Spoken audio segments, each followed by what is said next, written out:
30 seconds and counting. 25 seconds and counting. We are still go. 20 seconds. Guidance alert. The guidance system now going internal. 15, 14, 13, 12, 11, 10, 9, 8.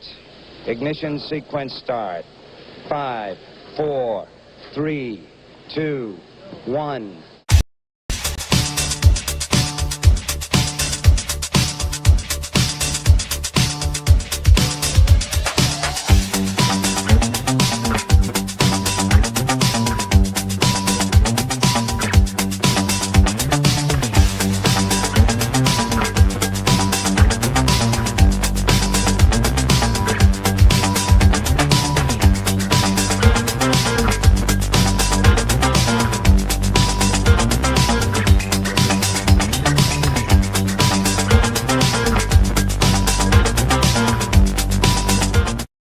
Good evening and welcome to The Angry Astronaut. Really good evening that is to my viewers in Africa and Europe, and good afternoon to the majority of my viewers anyway in the Western Hemisphere. Good very early morning as usual to my viewers in Australia, the Pacific Rim, India, and once again, welcome. We're going to be talking about SpaceX. It's been a little while since we've talked about that topic here, and I'm sure I'm going to be irritating people, but just to be clear, just so people know, I'm only going to be talking about space-related stuff tonight. All of Elon's activities in politics outside of space will not be discussed tonight, if that makes any difference to you. So in any event, let's go ahead and get started with where everybody is calling in from. Once again, appreciate the folks who have joined. We have over 100 people watching. Hello, New York. New York.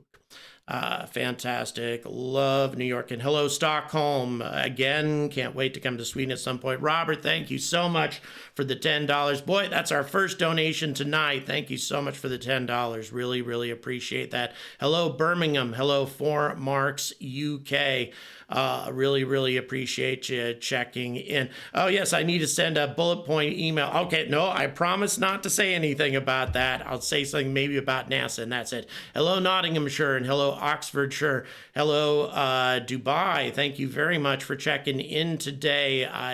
Definitely have some viewers in the UAE. Have had UAE viewers actually since the beginning.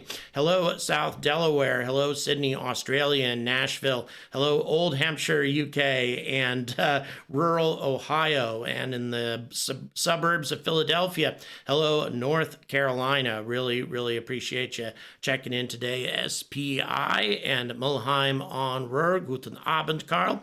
And hello, Liverpool and Branson, Missouri, and Roswell. Hi, Anton. Really appreciate that. Anton, I understand that you wrote some stuff about Roswell and Area 51. Please email anything that you've got, because I am making a video about that topic right now. Hello, Wolverhampton. That's very close, actually, to where I live in Milton Keynes. Hello, Wolverhampton. Hello, Poland. Thanks very much for checking in today. We're going to be talking about your country today. Hello, Stockholm, Sweden. Hashim, thank you so much. Really appreciate you being a fan. Hello, Texas and Florida and the Netherlands. Yeah, fantastic. And yes, a nod to the mods as well, to the awesome moderators who keep things civilized here on this channel. Just a real quick reminder, in 2 weeks, SpaceCom, it's the largest space conference in Britain, is coming to London. I definitely want to cover it, and as usual, just trying to raise some funds for it, although this is a modest amount of money. We're talking, well, it was $250. Robert just knocked it down to $240 with his recent contribution, and that you can either do super chats or you can check the description for Patreon or a PayPal contributions. There's a number of different ways to do it. In return, everybody who's contributing tonight will receive, regardless of whether you are a Patreon supporter or not, will receive an invitation to a private live stream tomorrow. So Alan, you also will receive an invitation to this private live stream. Really appreciate that. Oh, we have a Canadian viewer. Thank you very much. And hello, Ireland. Hello, Damien. Really appreciate that. And yeah, thanks very much for everybody's support. Boy, I don't even say what. Boy, I should know what that is, but I don't. I apologize for that. So here we go. What is the deal with SpaceX? First, we need to get an idea of exactly what is happening with SpaceX, because a lot of folks may not actually be aware of things that are going on. 5 anomalies in the last few months. The first of them starting on July 11th, 2024. We're talking just a little over 7 months ago. It seems like a much longer time than that, but it really isn't. It's fairly recently that we had one of the very few full-fledged mission failures that SpaceX ever experienced. And it wasn't one of those spectacular failures where the rocket blew up or anything like that. But unfortunately, there was a propellant leak and a failure with the second stage, with the relight and with the amount of time that the engine burned for, didn't get the necessary Delta V to deploy the Starlink satellites that were on the second stage successfully, and all of those satellites deorbited and burned up within a couple of days at most from the time of being deployed. That's where things started, and they sort of kept going. Now, once again, overall, I want to be totally clear. SpaceX launches lots and lots and lots of rockets, and they're launching more missions now than ever before. So if you're going to send up lots and lots of missions, just by law of averages, certainly you're going to have more failures, but still, this does seem to be an abnormally large number, but we're starting with that. And then as we move on, there was also a booster recovery that failed. And again, this is a highly unusual event. SpaceX has gotten so good at booster recoveries, it just goes like clockwork, as if the idea of a failure seems beyond comprehension. And again, with all the times that they've been successful, surely they're going to have a failure somewhere. But the strange thing is that failure transpired within weeks of the Falcon 9 upper stage failure. And then following that, John, thank you so much for the tenor. Really appreciate that. How many flights have they made without incident, and compare that to China? China, we all know. I don't think we want to compare anything to China. We're talking about a country that has zero consideration whatsoever for the safety of their civilians. Definitely don't want to emulate them, but at the same time, a fair point. No question, a fair point that there are definitely countries that do things way worse. But there are some countries that recently have been doing pretty damn well. For example, India, for as inexpensive as their space program is, and as inexpensive as they've been launch by launch, sure, they've had a failure here and there. But this is just an odd cluster of failures that has all happened recently. And again, it's just a bit strange. And just uncharacteristic.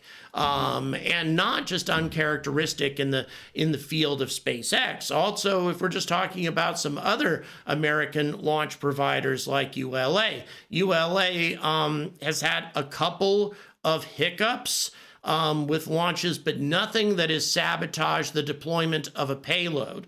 They had that one solid rocket booster issue, which was definitely an issue, but the rocket still achieved the altitude that it was supposed to. The second stage delivered its dummy payload as it was supposed to, and then the second stage disposed of itself in a graveyard orbit orbiting the sun. That's how ULA does things now with their Vulcan 7. Centaurs is the Centaur 5 has so much power and so much fuel at its disposal that after it deploys a payload, it's actually capable of going all the way into a solar graveyard orbit, orbiting the sun rather than the Earth, which in many ways is an easier thing to do than trying to re-enter the atmosphere within a very narrow flight corridor.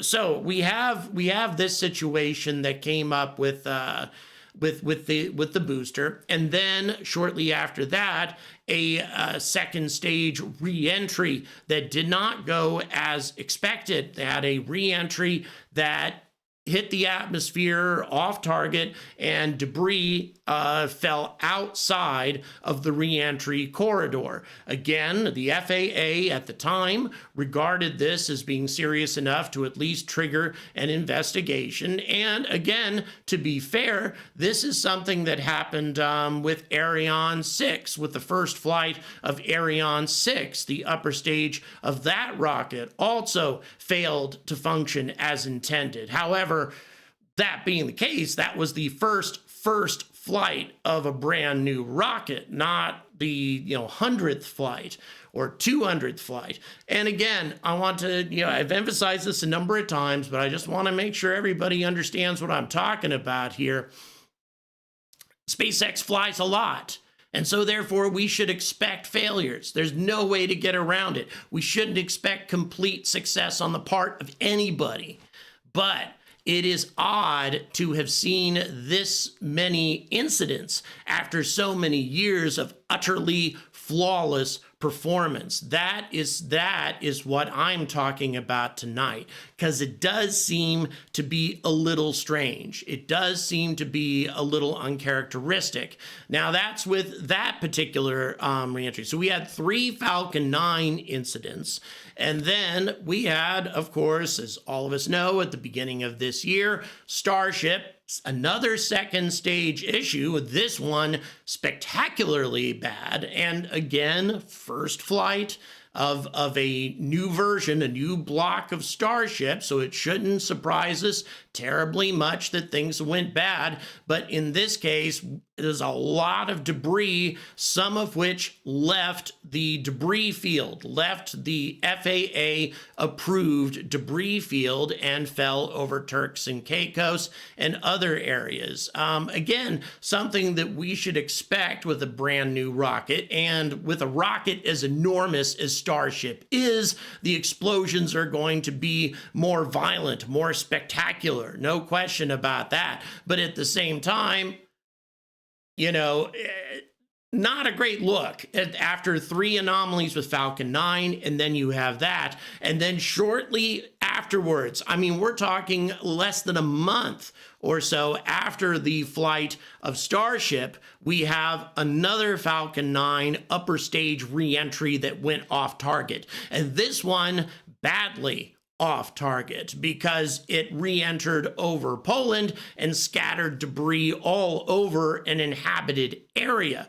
And again, if this had been a one-off thing, something that happened on its own, wouldn't be terribly shocking, wouldn't be terribly surprising, something to be expected. The cost of doing business, especially if you're flying as often as SpaceX does. But instead, we have that incident as well. So once again, let's tally all this up. A mission failure, first of all, in July, followed for the Falcon 9, lost payload, followed by a booster recovery failure. Again, no big deal overall, but still interesting that it happened so quickly. Followed by another second stage anomaly with Falcon 9, with the re-entry off target. Followed by another second stage anomaly, this one with Starship, followed by another second stage anomaly with Falcon 9 re-entering in the wrong place, and this time over an inhabited area. That's a lot. If that had been anybody else, we would be looking upon this as cataclysmic, I think. If ULA, Arianespace, hell, well, But China, I don't know. We might actually look upon that as business as usual. If we're looking at that with anybody else, man, that would definitely be looked upon as a serious issue. So what's happening?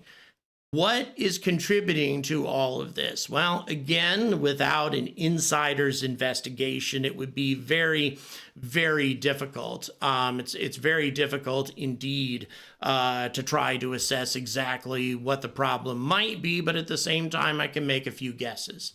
I think it's, for one thing, SpaceX has definitely had some brain drain. They've had loss of talent. And that's been the case for the entire history of this company. The job environment at SpaceX is extremely demanding, extremely demanding.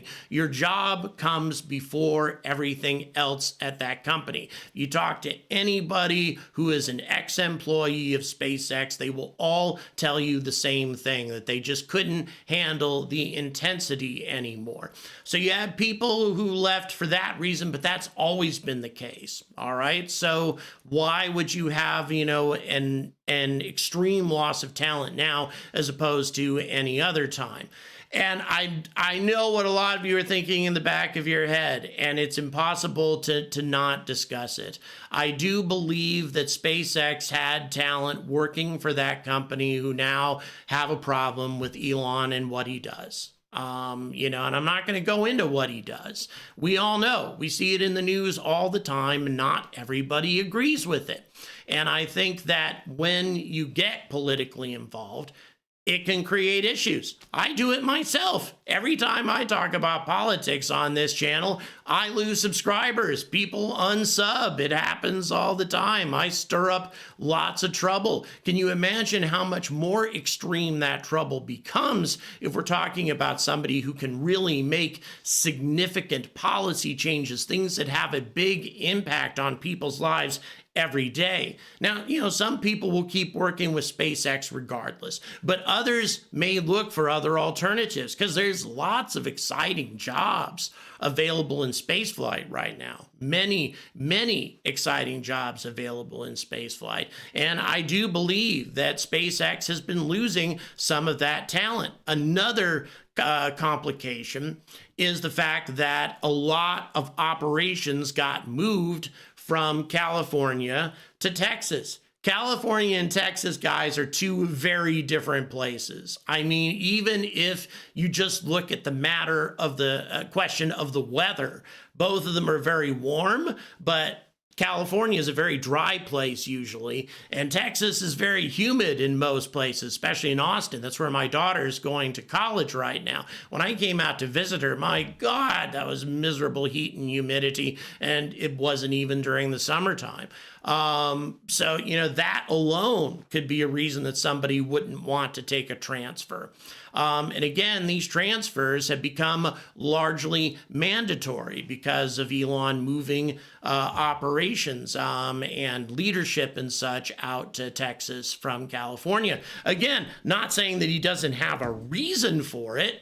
Sure he does. Sure he might have some justifiable reasons for it, but not everybody's going to go along with it. Some people like where they live. They don't like being uprooted. And so if they have a chance, for example, to take a job at Rocket Lab, who recently opened a very sizable manufacturing facility and expanded it quite a bit in California because of the Virgin Orbit facilities that came available after Virgin Orbit went bankrupt, well, maybe they're going to take that job so they can stay where they are.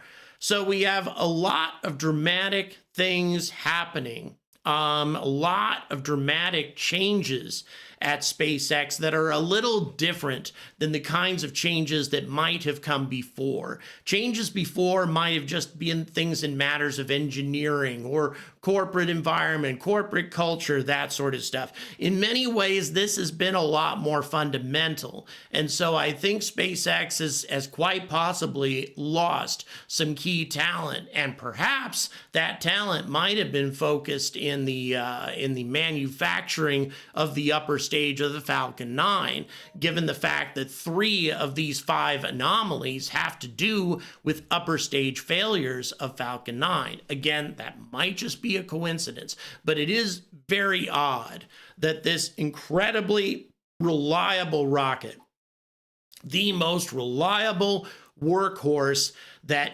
anybody had ever seen when it comes to space flight, space being as hard as it is, and then all of a sudden, here comes Falcon 9. Now, granted, ULA has an incredible success rating as well. Their record is astonishing. But the thing of it is, they don't launch nearly as often as SpaceX does. So it's not a very fair comparison to be made. But still, we had all this reliability, especially on the part of Falcon 9, and now all of a sudden, we don't quite as much anymore. And it could have been substantially more serious if a piece of debris had fallen onto a tourist's head or a local's head or on somebody's property, aside from a car. The car took a tiny ding or something, but nothing serious from debris in Turks and Caicos. But if anything more serious had happened, this could have a substantial impact on SpaceX's operations. I think that even Elon's powerful position in government might not be able to protect him completely if we had a more serious incident associated with debris, or even worse, if we had had debris fall and injure or kill anybody in Poland or cause property damage in Poland. That could have also really caused some challenges, some difficulties as well. So yeah, I think that there could be cause for concern here. I think, if you have one incident, that's just doing business. 2 incidents, that's just a coincidence. 5, that's starting to push the envelope of believability. I have a much more difficult time believing that this is just a roll of the dice or a flip of the coin. Rather than something that seems to be going on, some sort of fundamental issue perhaps developing within the company. Again, not too serious of an issue yet, because we've only had 2 mission failures out of those 5, one of which being a Falcon 9 failure, and the other one being the failure of Starship to reach orbit rather spectacularly. Other than that, really haven't had a whole lot of full-fledged mission failures, but nevertheless, it's very, very, very interesting indeed to see this develop. So all that having been said, I think it's also worth talking about some of the things, I think some of the influence over SpaceX's staff, their morale, and the general activity that's been going on there might also have something to do with what is happening over at NASA. And so now that I've already waded into controversial territory, I'm going to wade even further into controversial territory when we're talking about Elon and NASA, or more specifically, the International Space Station and the shitstorm that he has stirred up with his recommendation and his opinion that the ISS has outlived its usefulness and needs to be deorbited in 2 years. I'll tell you, a lot of my fellow journalists have commented on this. Their comments have all been the same, and I'm going to go ahead and just add my voice to theirs. Deorbiting the ISS in 2 years is a terrible idea, an utterly terrible idea, unless we can be certain that we can have a private space station to replace it. If we know that the Sierra Space Station or the Starlab Station or the Axiom Space Station or perhaps VAST, if we know that those companies are going to be able to deploy a station that can effectively replace ISS. I'm not not talking about one or two little modules here. I'm talking about a space station that can house the same number of personnel, carry out the same number of experiments, all of those things. Unless we have a replacement, deorbiting the ISS is a very bad idea. And once again, I'll explain why. If we focus all of our efforts on just going to Mars, as Elon suggested, in other words, we don't need ISS anymore. We its usefulness, will end in a couple of years. Let's go to Mars instead. Well, the vast majority of what is beneficial about space to humanity, the things that justify the tax dollars that we spend on space, those sorts of things largely transpire on the ISS. Not on Mars. Now, in the long run, Mars absolutely is where we need to go. We need to become a and when I say we, humanity, needs to become a multi-planetary species. It is absolutely vital that that happen, but that is going to take decades to accomplish. Sure, we should get started with it. Sure, we should move towards that objective, but not at the expense of everything else, including our presence in low Earth orbit. Because even though, as I say, Mars has a great value as a backup or a second location for human civilization to make it far more difficult for us to exterminate ourselves or to be wiped out by a disastrous comet or something along those lines, Mars has gravity, right? It's a planet. It has 1/3 the gravity that Earth does. And the vast majority, I'm talking 95% of the useful science and industry and medical technology, all of that can be carried out in space must be done in microgravity. That's the only way that you can do these things. We're talking specific types of metals and materials that are very useful to a variety of different types of industries, can only be manufactured in space, in microgravity, in that environment. There are certain types of pharmaceuticals, cancer treatment drugs, etc., that can only be manufactured in microgravity. And also, this is getting started right now, as a matter of fact. The Redwire, one company that does a lot of stuff on the ISS, they're starting a 3D printing of organs. They're beginning to experiment with that type of technology, trying to expand it into an industry. 3D printing of organs can make organ banks a thing of the past. The whole idea of people waiting and dying, waiting in line for a replacement heart, a replacement liver, replacement whatever organ they might need, that problem can become a thing of the past if we can clone people's organs and 3D print them. And that can only be done, and this applies, by the way, to these special materials as well and to these medications, that can only be done in microgravity. Because if you have gravity, it destroys the structure of things that you are trying to create. If you 3D print, for example, human tissue or any biological substance whatsoever, the structure of that falls apart while you're trying to print it in a gravity environment and becomes a puddle of biological material at the bottom of a petri dish.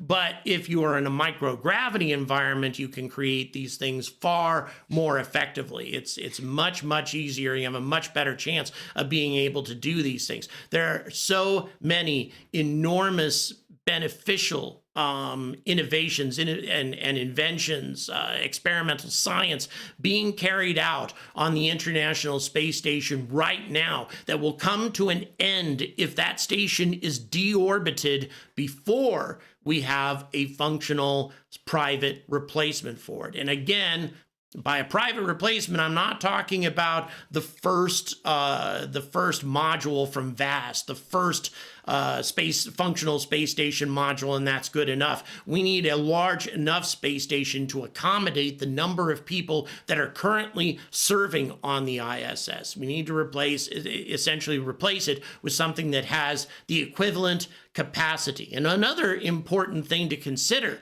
is that the ISS has only been operating at full strength recently. This is something that has only happened since 2020. And I'll tell you why that's the case here in just a moment. Once again, I want to remind everybody who's watching that I have a private live stream that is for Patreon folks only under most circumstances. But today, once again, I'm trying to raise funds for the SpaceCom conference in London. It is a fairly modest amount of money. We're talking, well, with the donations that have already been given, about $220 or so. Anybody who contributes will have an invitation to that live stream tomorrow. Doesn't matter what you contribute. It can be a super chat, or it can also be on PayPal or Patreon, and you'll receive an invitation to that private live stream tomorrow that is normally only for Patreon folks. And once again, this is the biggest space conference in Britain. Many, many prominent spaceflight companies are going to be there, including Lockheed Martin and others. Great interview opportunities, and also, okay, I'm forgetting his name here. Most famous British pardon me? No, astronomer. He does all these documents. Brian Cox, thank you. Brian Cox is going to be there as well, guys. I definitely don't want to miss out on his keynote speech. And I'm going to be filming that as well. So yes, Brian Cox is the keynote speaker, just to give you an idea of how big SpaceCom has become. So once again, if it's something that you'd like to contribute to, details in the description. Let's get on to why has the ISS only been at full strength since 2020? It's because Crew Dragon only became operational in 2020. Prior to that, the only way to get up to the International Space Station was with Soyuz. And Soyuz can only transport a certain number of people at a time. So instead of being at full strength with about 6, 7, sometimes more astronauts on board between the Russians and the NASA contingent, you had more along the lines of 3, maybe 4 at most, but usually only 3 on board, which means ISS wasn't even doing everything that it was supposed to do until 2020 because it was understaffed. And once again, I continue to emphasize this. I think Obama made a terrible mistake by retiring the shuttle as early as he did. And actually, that decision came even before him, but it still got implemented on his watch. And I think that was a very bad decision to leave the United States with no effective transportation up to space for nearly 10 years. And as a result, ISS was operating at half strength. And so therefore, half the experiments, half the manufacturing, half of all the useful things that ISS could do were not being done. This is the wrong time for us to be looking at deorbiting the station. 2030 makes sense. Or if somebody can realistically deploy a replacement to ISS earlier than that, then sure, by all means. But if ISS gets deorbited before those things can be done, there will be one country on the planet that has microgravity laboratories at their disposal, and that is the People's Republic of China. Show of hands as to how many people want them to have yet another monopoly. I sure as hell don't. So it's the wrong thing to do at the wrong time. It just is. I do think that the ISS needs to be retired in the next few years. Or if it just becomes a fundamentally unsafe station, if it just isn't feasible to keep that station in operation anymore, okay, I get that. I understand that. And we may have to do it out of necessity. But I think that ISS absolutely needs to be preserved for as long as possible. We are losing so much if we do things any differently. So, guys, quite a number of things to be talking about, and you essentially heard me rant for a considerable amount of time tonight. But once again, tomorrow we are going to be having an open forum private live stream, and this is going to be an open Q&A discussion. So in other words, it won't just be me talking. It'll be an opportunity for all of you for viewers to give me feedback as well. Once again, Patreon folks, under most circumstances, but if you would like to make a contribution to me attending SpaceCom next month, then you will also automatically receive an invitation. Yes, that's right. Supax has been a supporter for a long time anyway. Thank you so much. You would have had an invitation anyway, Supax, but thanks very much. Yes, your contributions can be as little as that, as little as $1 Canadian, and you will receive my gratitude and an invitation to tomorrow's discussion. So once again, everybody, make sure to stay tuned. I believe the time is going to be 1 p.m. Eastern tomorrow for this private stream. But once again, I will send out a confirmation message on YouTube and also on X and Blue Sky and Discord. I'll make sure to cover all my bases. Thanks again for watching, everybody. And until next time, stay angry about space.